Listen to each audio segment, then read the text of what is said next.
Hey guys, Assalamu alaikum. I hope you all are doing well. Today's video's topic is history taking, that is specifically related to gynecological and obstetric history, right?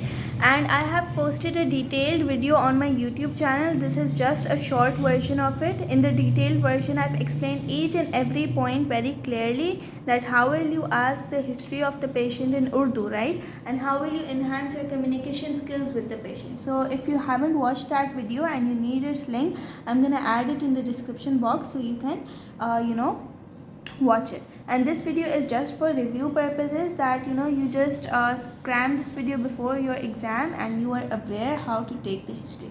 So we have a very basic mnemonic in history, that is BPH, PDF and BIAS. Okay, the first B stands for biodata, in which you're going to ask the name, age, sex, the father or husband's name of the patient, her marital status, she is married since, admitted since, where is she admitted, in the OPD or in the ER, which date did she come, what was the time at which she was admitted, her occupation and her education. This completes your biodata. Okay, and many of the people, they take history but they tend to miss some points. So what I want you guys to do is that I want you guys to take screenshots of this history taking template, so that you will not forget that. Okay, so this is the first B, which is from BPH, PDF, BIAS. We're done with the first B. Now let's move on to P. P is the presenting complaint, and this is given in the layman language of the patient. Okay, in the patient's words. You cannot use any medical terminologies, but you have to simply say what the patient is saying to you.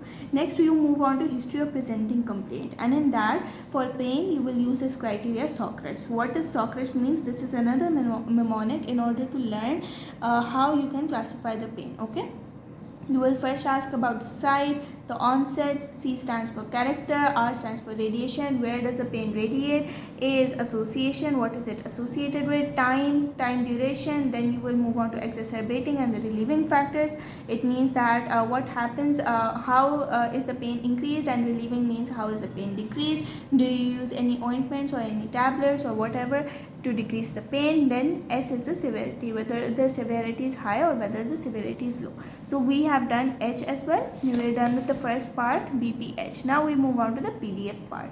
Now this P consists of 4 components in the gynecological history, whereas in other histories it only consists of 2 components. So what components are being added? In P we have past medical history, past surgical history, past gynecological and past ops history. So these are the 4 P's which have been added. So let us discuss all of them one by one. I made this template for you. In the end, I'm going to show you all these screenshots so that you guys can take it. Past medical history, you will ask about any disease history. Okay, it can be like any disease. Okay, you will ask whether you have any heart condition or any bone condition. Do you have cancer or whatever. Okay, and this also includes the systematic review of all the systems, that is GI, respiratory, or CVS, etc. Okay, you're gonna ask about each and every system. Next, you move on to past surgical history. In that, you will include any history of trauma, whether the patient fell from somewhere or whatever, any fracture that required a surgical intervention, accident, gunshot, cholecystectomy, appendectomy, tonsillectomy. These are the very common diseases, very common surgeries that are usually happening in the OTs, right? And many patients have them. And also you're going to ask about the C-section history. Alright, so we're done with the first 2 P's, that was the past medical and the past surgical history. Now we move on to the past gynecological history.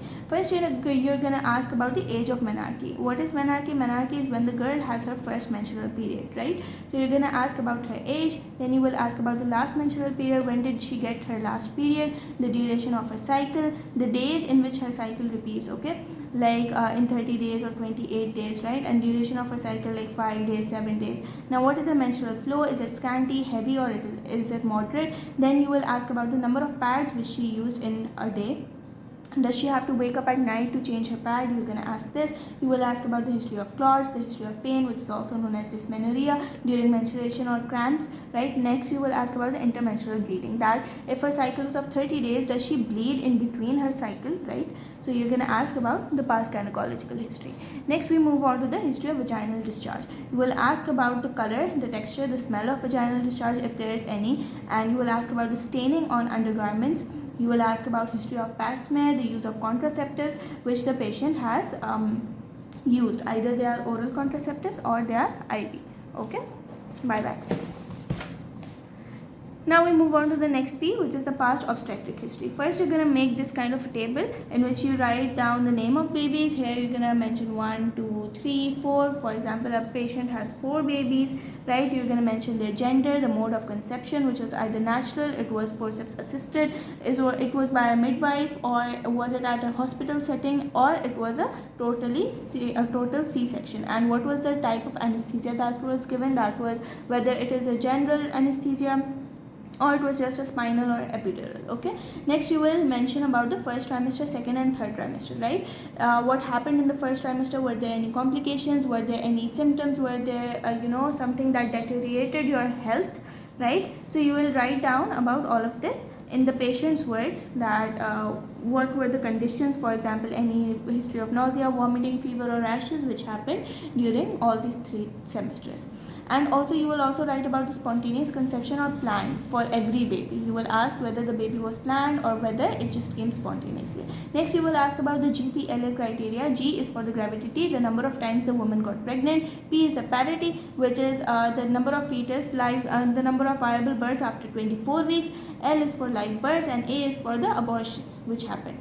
Right, now for the current pregnancy you will ask whether it was spontaneous or planned, whether she had nausea, vomiting, fever or rashes, and how was her visit to the doctor, which doctor did she go to, which hospital did she go to, the medicines or the supplements which she is taking right now, and what happened in her ultrasounds. Is she doing her ultrasounds on time? What are the findings on her ultrasound? What are her urinary complaints, if she has any history of vaginal discharge?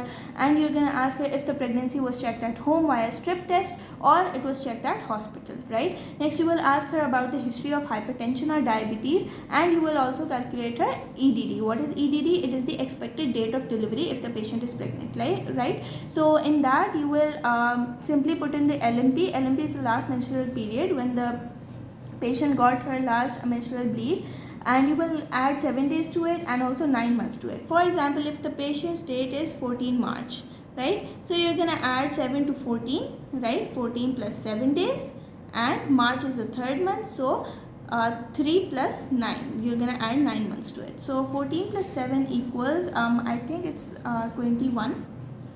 Yeah, 21, and 9 plus 3 equals 12. So this is a 12th month. 21 December. This is her EDD. Okay.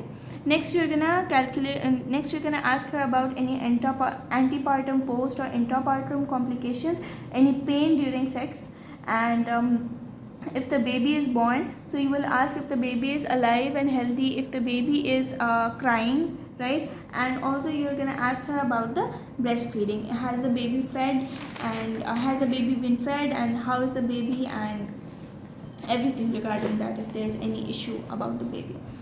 So we are done with B, P, H and P. Okay, now we are done with all the 4 P's. Now we are going to move on to D, F and B, I, A, S. Okay, now this D is for drug history. You're going to ask her about any history of cigarettes, cocaine, wine, or in the case of Pakistan we have a lot of them. We have Naswaj, Halia, Gutka and Bhang, etc. You're going to ask about the history. Next you will ask about the family history of cancer, TB, hypertension, diabetes or thalassemia. You're going to ask about the blood transfusion history, whether she has blood transfusion anytime. Ask about the immunization history and her vaccination status. Then A is for the history of anemia, S is for the socioeconomic history.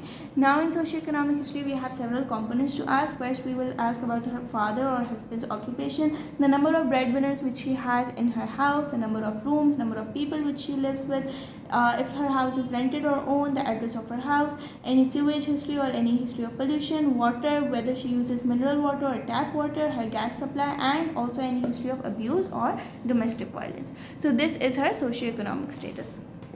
Now I hope everything is clear. You guys can take screenshots so that you just open this screenshot in your Word whenever you're taking history, and you simply remember all of the points which you got it right. Okay, so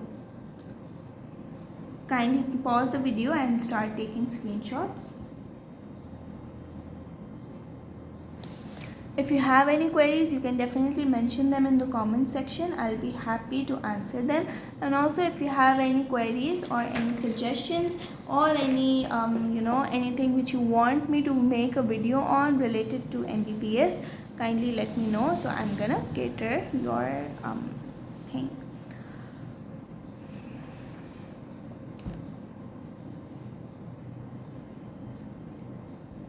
This is kind of detailed, like in medicine or surgery we don't have to mention the past gynecological or the past obstetric history, but I have taught you both, like the obstetric history as well and the past gynecological and the past obstetric history as well, so that you guys can take a complete history and you guys have a complete picture of the patient and you guys can proceed to the examinations very easily, and also make a very nice diagnosis, because whenever your history is strong, that can lead to a good diagnosis.